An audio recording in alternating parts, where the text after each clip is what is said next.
That's my son. That's my son. It look good. I like it. I like it. It looks good. Oh my God, I like it. I think you guys are going to enjoy this video of Deion Sanders just looking at his son's artwork, the artwork they made for him. I just told him he didn't care about that type of stuff. I feel like you don't see that. You know, that's normal to me. There they go. Where his son is like kind of standing over the city. It's pretty dope. And in the comments in this video, people saying, oh, now the Browns embracing him. It took him long enough. Now they like him. They've been giving Shedeur a hard time, which is ridiculous. And it is all about the father's legacy. They have this gripe. I don't know where it comes from, but I'm glad Shedeur is getting his flowers. And I really hope that he takes the Browns to a whole nother level. Every time I see a video with Deion and his sons, I have to talk about it because that father-son love is so great and so wonderful, and they can't stand that shit. And I love the part where Deion goes, That's my son. that's my son. It's great. It's amazing. And shout out to Shedeur for getting some respect and continue to rise, my man. And here's what I don't understand. You guys tell me if I'm wrong. How is it a team named the Browns being to a melanated king? You're called the Browns. The Browns. Y'all let me know. My name is Godfrey, and I approve this message. Shalom. Once again, all praises, honor, and glory unto the Most High, Yahweh, Ba'asham, Yahweh, Ba'asham, Rakah, Dash, double honors to the elders and the apostles of the great millstone, and salutations to you sincere Akem. And this is your brother Abawan back again with another video through the spirit and power of Yahweh, Ba'asham, Rakah, Dash, all praises and glory is due, especially in the times that we're in. And so, like about that, just got a little tired. So let's go into it. So this is the book of Ecclesiasticus 30 verse 1. He that loveth his son causeth him to fill the rod, that he may have joy of him in the end. And basically what this video is going into is, and what the title of this video will be is, he that teacheth his son grieveth the enemy, right? Because in the beginning of the video you saw the comedian Godfrey responding to a video of Deion Sanders basically being proud of his son because his son got a mural on the Brown, for the Browns, because Shedeur Sanders plays for the Browns. And if you've been keeping up with the sports news, right, with the football news, American football news, especially when it comes to Deion and Shedeur Sanders, you know that even though Deion Sanders' son, which of course Deion Sanders is a legendary football player, even though his son was basically projected to be a first-round pick, right, in the NFL draft, he was still carried in the third round. Basically, what that means is that they had 3 rounds of picking the best football players in Babylon the Great to join whatever team, right? So all the different teams in the NFL passed over him multiple times before they finally chose him. And the reason why, of course, is because basically him being the son of a famous legendary football player is coming into the league with that level of an advantage, right? Because he has the insight into basically the operations of the league and how the game is played, right? Both on a business level and on the field as well. That's what we're going into right now, because hey man, Esau was hurt, man. Esau was hurt, he's hurt, rather I should say he's hurt about Shedeur Sanders, right? You see all these Edomites, they always have something to say about him.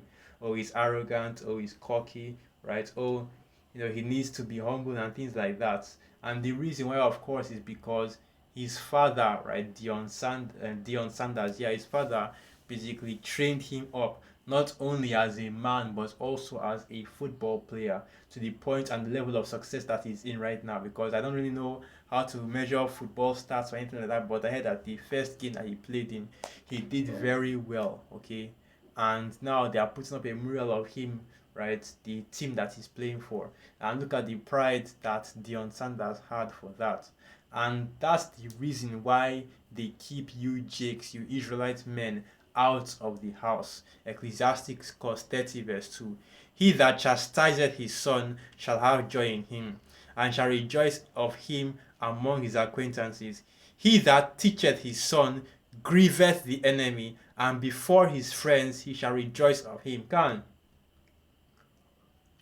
that's basically what you see happening between Dion and Shador Sanders, because Dion raised his son, right, and taught him in the way that he should go. You can clearly see that he is enjoying the success, right? Enjoying the success right now based off the teachings, right, and the discipline that was used to raise him when he was younger.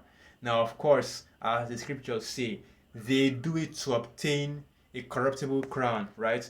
But we do it to obtain an immortal, because when I'm talking about teaching your son, I'm not talking about teaching him to be a footballer, okay? I'm not talking about teaching him to play sports.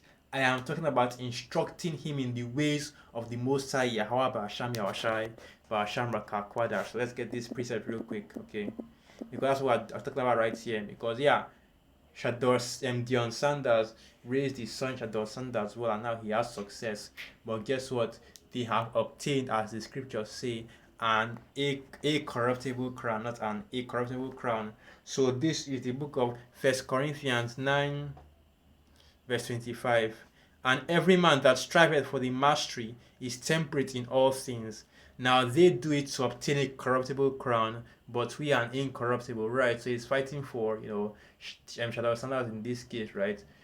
All that training for NFL accolades. Oh, you got a ring. Oh, you got the NFL quarterback of the year, whatever award they give. You got MVP. You got finals MVP. You made it to the Super Bowl. You have all these Super Bowls under your belts, right? That is what they are. Basically all their training and their temperance is based on, okay? But we that are in this truth, right?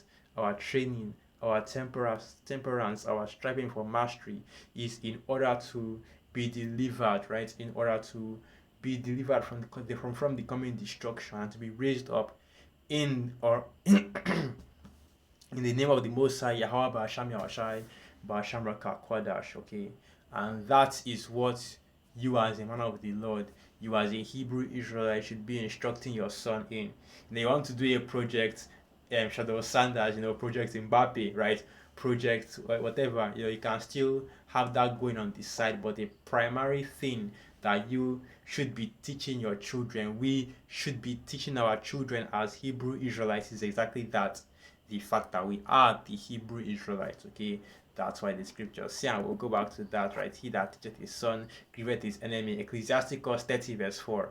Though his father die, yet he is as though he were not dead, for he hath left one behind that is like himself, right? And that's why, Esau is basically trying to break down the nuclear family, because in order to take away that ability for a father to pass down knowledge and wisdom to his son, right? To pass down skill and influence, basically to pass down understanding to his son, so that the son can then continue in his father's legacy, okay, and continue in the way that his father taught him, because you teach your children and they teach their children and then they teach their children, and the cycle continues and goes on and on. And that's how you form the heritage of our people. That's how the heritage of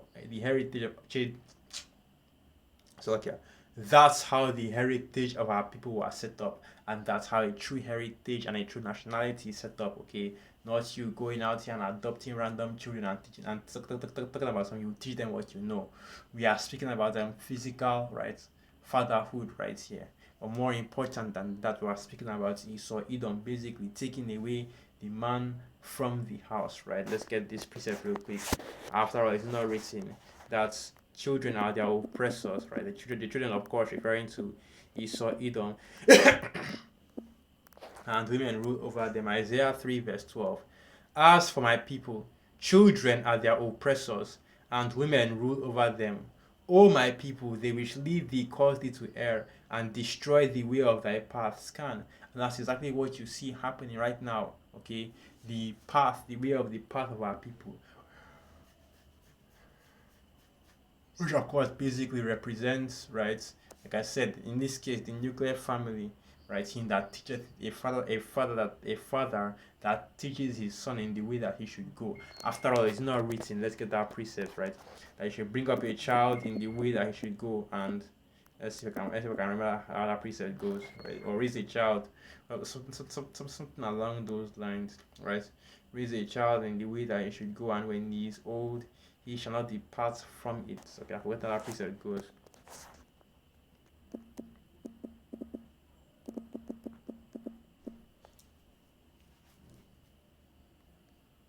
raise up a child in the way that he should go. I've got another preset goes.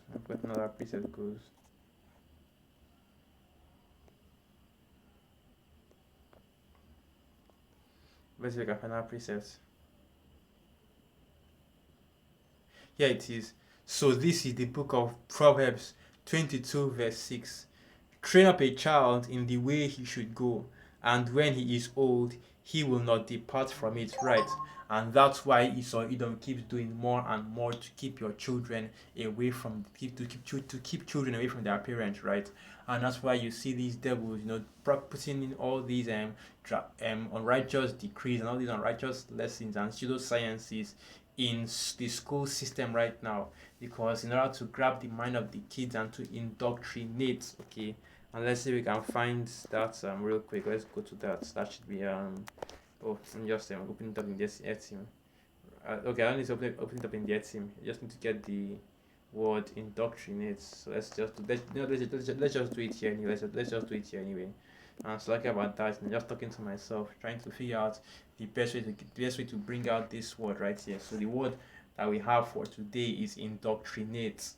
Indoctrinate. Formerly indoctrinate, to teach, formed as if or from Latin. Yes, okay, so let's keep going into it. So the word is from the Latin endoctrin, which is to instruct or doctrinate, to imbue with an idea or opinion, right? So basically the idea of indoctrinate, right, to give doctrine, to put doctrine in, right? Indoctrinate, right? You're putting something in, okay? So that's basically what you see happening to children in Babylon the Great and really all over the world at this time. They are being indoctrinated, they are being taught by your enemy, okay? And when your enemy is teaching your children, you already know how that's going to go. That's why Jake right now in this kingdom, especially these 2/3 out here, are messed up, okay? Because they have been, like the scriptures say, and like I said, they have been taught indoctrinated by, so not like the scriptures say, but they have been taught and indoctrinated in the way of Esau Edom, the so-called red man. Really, your adversary, you Israelites, you so-called Negroes, Latinos, and Native American Indians, the scattered Israelites that are scattered throughout the four corners of the earth. But we already know that in the kingdom, right, all this bullshit will be brought to an end. So like I said, right, that's why you see this devil Esau Edom putting so much restrictions, right, and trying to basically destroy and break down the modern family structure and how to keep the children away from their fathers and away from that deep, basically concise instruction that they will receive from their fathers. Okay, so with that, I'll end the video right there. Once again, all praises, honor, and glory unto the Most High, Yahweh, Ba'asham, Yahweh, Ba'asham, Rakakwadash, Wa Abad Baba. And through the spirits, I'll be Akim and you are quite edified. Shalom.